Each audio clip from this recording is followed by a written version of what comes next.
say aye. Aye. Opposed? Motion passes. Congratulations, Advisory Committee and Subcommittee. The journey to a future of autonomous public transportation on Jacksonville roadways officially began on a Thursday afternoon nearly 8 years ago. That's when the JTA Board of Directors voted to take the recommendation of a Blue Ribbon Advisory Committee to keep and modernize the Skyway. I had been a strong proponent of making sure we canvass the opinions of people who would be impacted by the Skyway. Businesses, educators, students, anybody who would be likely to be impacted by the presence or absence of the Skyway. So having those folks on the advisory committee and having them share with us their opinion, and as importantly, having the public there to share with us their opinion was hugely value added and instrumental in us being able to formulate a recommendation that I think is going to be beneficial for the city for many, many years to come. The board gave JTA staff 1 year to find an alternative transit option to replace the aging Skyway system. Its answer? Autonomous vehicles. That led to this, the first ever autonomous shuttle demonstration in Jacksonville. Intrigue was high as dozens of local residents, city officials, and the media all showed up to see this driverless technology and take a ride. The Easy 10 shuttle by Easy Mile performed as hoped, never straying more than a couple of inches from its pre-programmed route. This demonstration led to JTA's first test and learn track in the Sports and Entertainment District near downtown. Interest continued to swell. It was really exciting. I think the innovation is great, and it was extremely safe. I know they have a lot of protocols that they use, and they've tested it before they'd allow people like us to get on it and try it. Local groups and transportation officials from across the country came to the test track to see this autonomous shuttle for themselves. The decision was made to expand the autonomous testing program. Fortunately, JTA already owned the perfect facility. The authority had purchased a former power sports building on Armsdale Road, not far from the Jacksonville International Airport on the city's north side. It was now the home to the First Coast Flyer Green Line and a park and ride facility complete with a customer service space and the authority's print shop. But there was plenty of open space in the building and on the property itself. This would become the new Armsdale Test and Learn Center and home to one of the nation's most comprehensive autonomous shuttle testing programs anywhere. And I think the reason this Armsdale facility is so important is because people can actually see the progress. They can see the applications, they can see the equipment and how it's going to be deployed, and they can map it to their lives every day and see how it'll benefit them and benefit their children and their parents and their granddaughter with a stroller, and all those things in real life that are going to make our community better. JTA would build out the facility to include classrooms, study cubes, as well as event, presentation, and conference areas. Outside was an extensive testing lab complete with everything the autonomous shuttles would find in the real world: stops, roundabouts, speed bumps, rain simulator, and more. Over the past 4 years, JTA has tested a total of 8 vehicles on 5 different platforms. During the process, we've developed a growing list of requirements called the Golden 20 that manufacturers must consider and, where possible, include in the design and build. Things like ramps for ADA compliance are considered to be mandatory, as JTA's autonomous program will be accessible to all. The autonomous vehicles themselves have varied widely in design, size, and features. The French-made Navia is sleek, yet can transport up to 15 passengers. It can operate for approximately 9 continuous hours with maximum speed of 25 miles per hour. The Navia can be fitted with a ramp to meet ADA compliance requirements. The Ollie, from the now-defunct Local Motors out of Phoenix, Arizona, is unique in that it was built almost entirely using 3D printing technology. The Ollie is powered by using IBM Watson technology and seats between 8 and 12 people. The EV Star from Green Power Motor Company, headquartered in Vancouver, Canada, is the nation's first zero-emissions Buy America ADA-compliant vehicle of its kind to be fully autonomous. All of these vehicles have been tested in depth at both the Armsdale facility and a second test track at Cecil Field, under an agreement with Florida State College at Jacksonville. The track is a 1-mile loop with some road hazards like speed bumps, railroad crossings, and more open space to test the vehicle's maneuverability.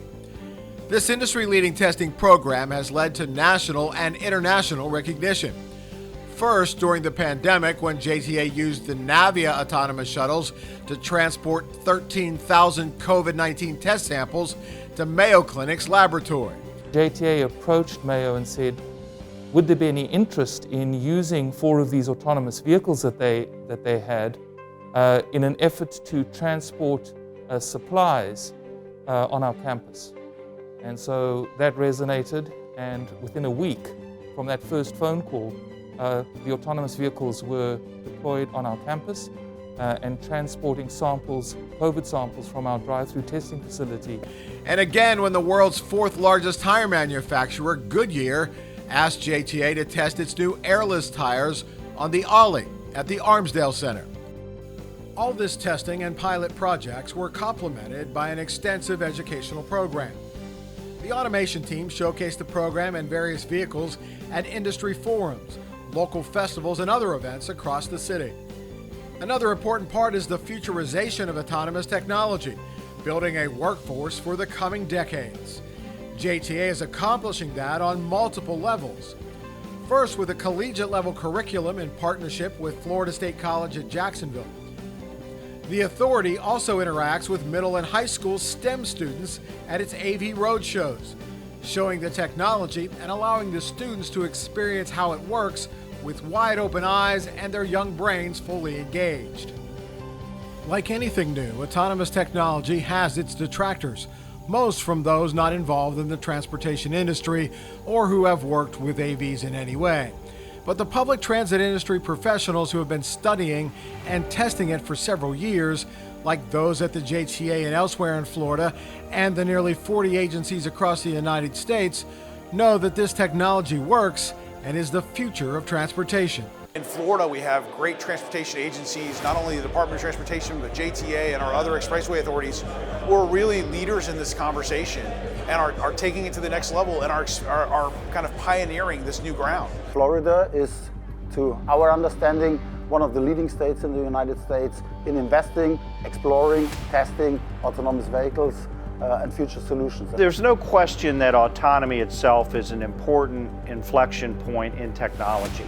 This is one of those generational changes where to get out in front of this wave and compete in this wave, I think is critical to advancing the interests of our country and the interests of our state here in Florida. I actually was impressed that they're changing the Skyway and they're going to remove the railed vehicles from it and allow the Skyway to just be some infrastructure that can be used by vehicles that can travel on regular streets as well as on the elevated paths. And that's the right way to do it.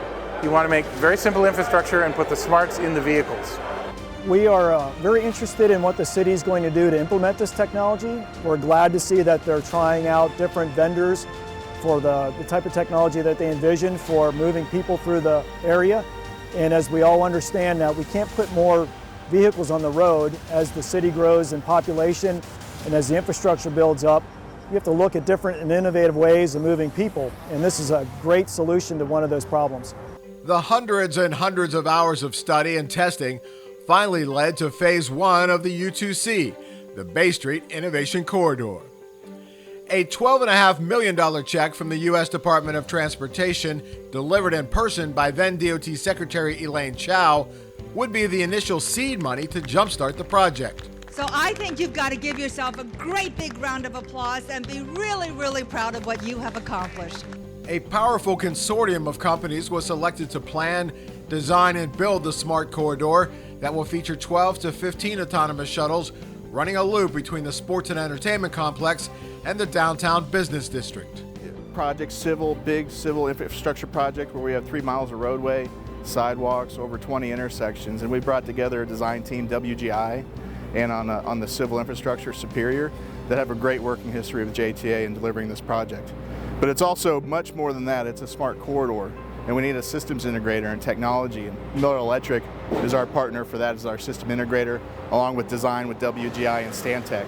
That's really important. We're going to be putting in almost every sensor you can think of, from vehicle sensors to pedestrian to flood sensors, cameras, smart dumpsters, smart lighting. And it all needs to be able to work together, integrated with the shuttle, kind of as one heartbeat. The Bay Street project has reached 60% design and will start construction in January with completion by summer of 2025. There are still challenges ahead before rolling out a fleet of AVs in downtown. The project calls for a new operations center on a JTA-owned surface parking lot at Bay and Jefferson Streets. The design is still under review by the Downtown Development Review Board. Cost projections continue to change, due in part to supply chain issues and other factors. At the request of DDRB, designers and staff held a workshop with La Villa leaders and other stakeholders to review the design. JTA has reconfigured and redesigned portions of the operations center, including moving a stairway and equipment yard, changing the exterior skin and glass, as well as making the whole parcel more pedestrian-friendly and walkable.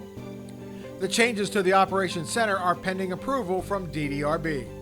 To maximize efficiency and ridership along Bay Street, the JTA has requested that the autonomous shuttles run in dedicated lanes. The lanes are not only a safer option, but studies have shown travel times would be cut in half. JTA is continuing to work with the city on a resolution. And one of the major challenges is the federal Buy American mandate, which says that all transportation rolling stock must be made and assembled in the U.S., and that at least 70% of the parts or subparts must also be made here. Currently, there are no manufacturers of purpose-built AVs in the U.S., and so far attempts to get a waiver for European shuttles have not been fruitful. The JTA has met with two multi-billion-dollar shuttle manufacturers in Germany who have declared their interest in building a plant in the U.S., but would not likely be ready in time to meet the mandated US DOT 2025 deadline to begin revenue service. JTA is working diligently with the US DOT and FTA to determine a path forward toward acquiring purpose-built shuttles for the Bay Street Innovation Corridor prior to the 2025 launch. The ZF and Holon AVs have each been on temporary display at the Armsdale facility since being unveiled at the Consumer Electronics Show in Las Vegas. The ZF vehicle in particular is larger, capable of holding more than 20 passengers, ideal for shuttling people at bigger events like the Jacksonville Jaguars football games, concerts, or other events in downtown and the sports complex. Having one or both of these companies open manufacturing plants in the U.S. not only opens up a new landscape for the rapidly developing autonomous vehicle industry, it would also provide new, high-paying technical and manufacturing jobs for U.S. workers. Over the next 2 years, vehicle selection must be finalized, orders placed, and AVs ready for service. JTA continues to work with federal officials on a resolution to the autonomous vehicle Buy America issue for its U2C project. The authority also has a Plan B and Plan C option if a timely agreement cannot be reached to meet the US DOT mandated launch date for the project's revenue service. In addition, construction on both the corridor and the operations center must be completed, at which point the Bay Street Innovation Corridor will be open for business. Jacksonville once proclaimed itself the bold new city of the South. JTA's ultimate urban circulator project goes far beyond bold. This innovation solution of using autonomous vehicles will transform transportation in Jacksonville and Northeast Florida like nothing else before it. It's time for Jacksonville to take a huge leap forward. JTA and its U2C project will lead the way.